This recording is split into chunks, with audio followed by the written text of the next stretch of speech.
So elite QB or elite tight end, that is the question in 2025 redraft formats. And I've seen a lot of people out there in comments asking the question this year in a 12-man, in a 10-man, even in an 8-man, who would you take, the elite QB or the elite tight end?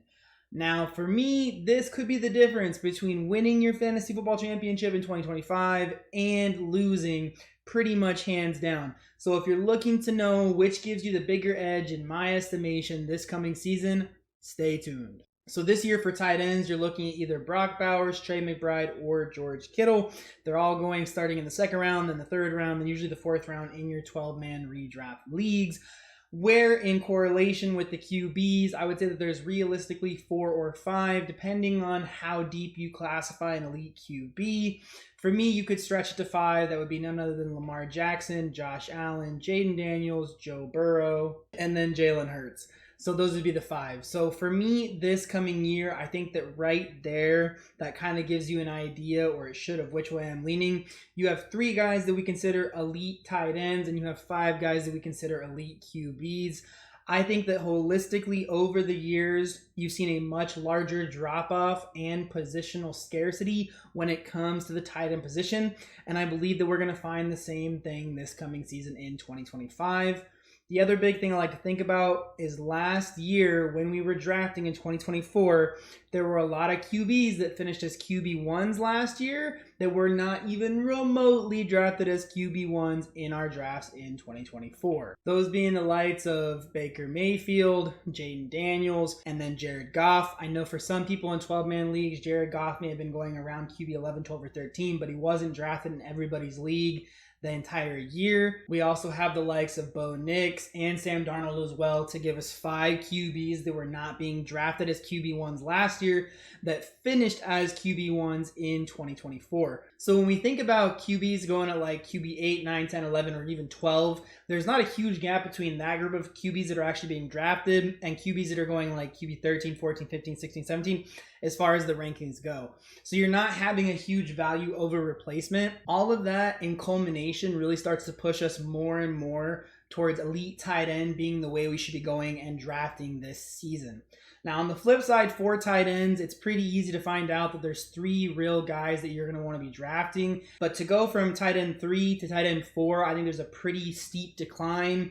And then once you get past, again, tight end 6, there's another drop down. And then you kind of get to like this kind of catch-all bucket for pretty much everybody else, where there's realistically not going to be as much of a high upside ceiling, not only like season to season, but week over week and game over game. There's probably going to be maybe one player who maybe breaks out and is a standout tight end going in the next season. Maybe they finish as a top 3 guy, top 4 guy. Maybe they can crack that top 3 of McBride, Bowers, and Kittle. That could be someone like Tyler Warren for the Colts. It could be someone like Tucker Kraft who breaks out this year. So when it comes to tight ends, there's realistically probably just one, if we're lucky, tight end who can crack that elite group of tight ends in 2025.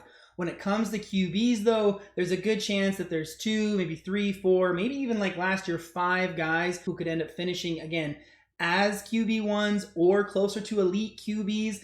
In the case of Jared Goff, Jaden Daniels, Bo Nix, Baker Mayfield, they were able to get even closer and kind of into that elite QB tier last season. So it is kind of one of those things where there's a lot more opportunity in my estimation with QBs because the schemes year over year change so dramatically. New OCs come in, new depth and talent gets added to the teams. There's more variability season to season, where I think tight end being such a dependent position on the QB, I think if you're really that talented, by year 2, year 3, we're going to know. So again, it kind of does limit down that elite group of talent. So with the theory of the elite QBs and the elite tight ends for myself this season, in a 12-man or 10-man league, I am going to be leaning towards elite tight ends. I either want to get Bowers, McBride, or Kittle. For myself personally, I will take McBride over Bowers. I know it's a hot take, but McBride is going to be the number 1 target earner on his team.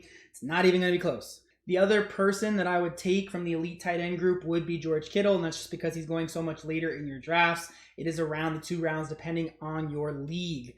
So the big thing too with George Kittle that I do like, and I have been drafting him a lot in my mocks, is because of the reality that a lot of people are very unsure about Juwan Jennings, Ricky Pearsall, Brandon Ayuk, and CMC. So if we're thinking that we're not really in love with the wide receiver group from the 49ers, we're not really in love with CMC because of his injury concerns, then wouldn't that mean that George Kittle is set up to go into 2025 and absolutely smash as one of the highest target earners at the tight end position and maybe rival as like a wide receiver one as far as target share in the NFL from the tight end position? In my estimation, I believe so. So for me, when it comes to my 10 and 12 man leagues, it would be very, very hard to leave without drafting one of these 3 elite guys. I really don't want any part of the mid-round tight ends. At that point in time, I'd rather wait for maybe like round 8, 9, or 10, depending again on your platform, with Tyler Warren, maybe Colston Loveland, maybe even Tucker Kraft.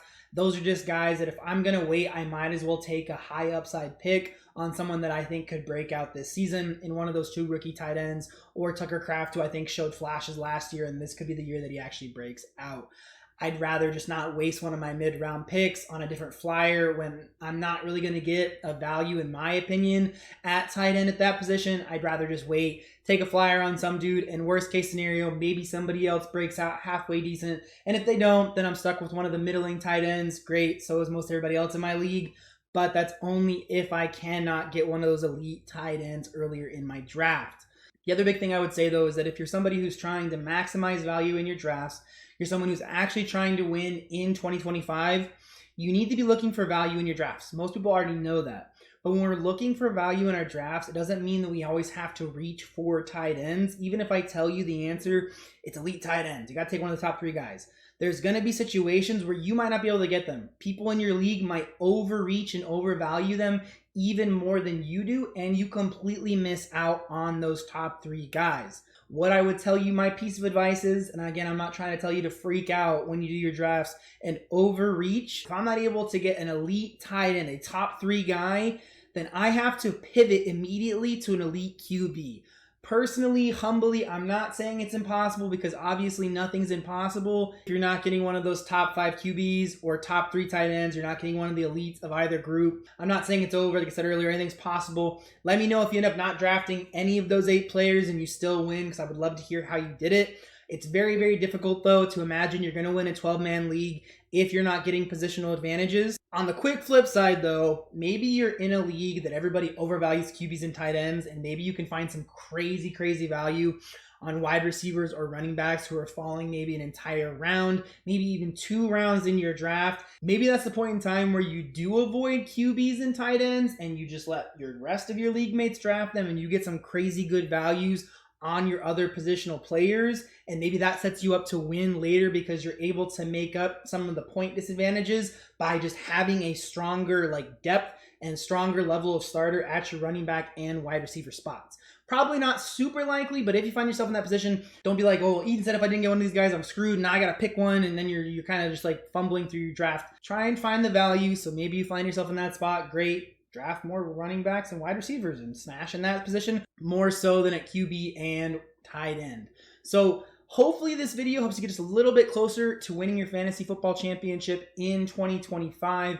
If you are somebody who's interested in seeing some of my other rankings videos, I will have them around here somewhere on the screen. Hopefully that will help you get a better idea of how I'm ranking my QBs, tight ends, and other positional groups. Hopefully I'll see you guys again. No, hopefully you guys will see me again real soon. And until then, y'all have a blessed day.